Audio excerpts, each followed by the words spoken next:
সুপ্রিয় দর্শক, welcome to my Facebook page and YouTube channel chill rider.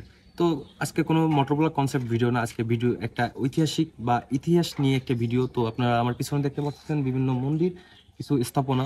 তো আসুন এ বিষয়ে আলোচনা করা যায়। শিব মন্দির বাংলাদেশ যশোর জেলায় অবস্থিত প্রাচীন মন্দির ও প্রত্নতাত্ত্বিক স্থাপনা।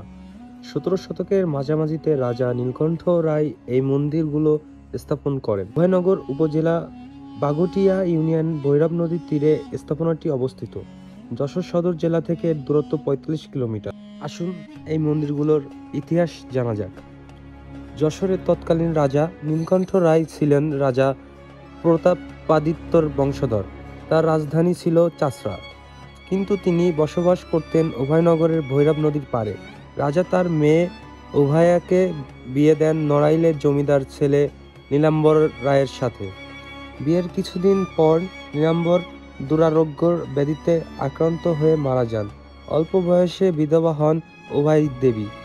সেই সময় হিন্দু ধর্মের দ্বিতীয় বিবাহের কোনো নিয়ম না থাকায় উভয় বাকি জীবন পূজা অর্চনা করে কাটাতে চায়।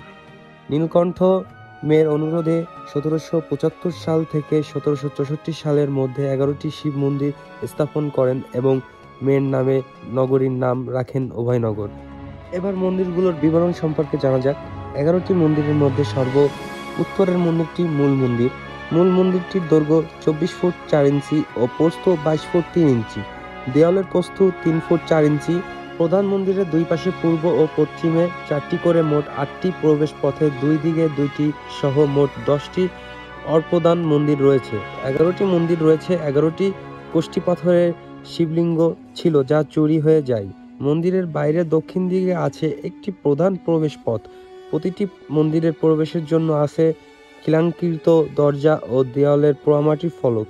তো সুপ্রিয় দর্শক, আজকের ভিডিওটা এই পর্যন্তই। দেখা হবে পরবর্তী কোনো নতুন ভিডিওতে। ততক্ষণ পর্যন্ত আপনারা সবাই ভালো থাকবেন, সুস্থ থাকবেন এবং ভাইয়ের ইউটিউব চ্যানেল ফেসবুক পেজকে ফলো করে সাথে থাকবেন। আল্লাহ হাফেজ।